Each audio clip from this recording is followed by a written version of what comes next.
2024 সালে এসএসসি পরীক্ষার ফলাফল দেওয়ার সময় অতি সন্নিকটে আমার বাড়ির আশেপাশে সহ এলাকার সিসি ক্যামেরা সংযুক্ত কুটনি চাচি সহ অন্যান্য ভদ্র প্রতিবেশীগণ এবং চার দোকানের বিজ্ঞানীদের উদ্দেশ্য করে বলতেছি, আমার এসএসসি পরীক্ষার ফলাফল যদি ভালো হয় আমাকে নিয়ে গবেষণা করতে পারেন, আর যদি খারাপ হয় আমাকে নিয়ে কোনো প্রকার গবেষণা করবেন না এবং আমার পরিবারের সাথে সাময়িক সময়ের জন্য দূরত্ব বজায় থাকবেন, কারণ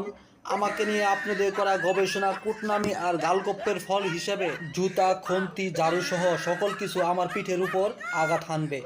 আর এই সতর্কবার্তা যদি অমান্য করেন তার ফল আপনাদেরই ভোগ করতে হবে।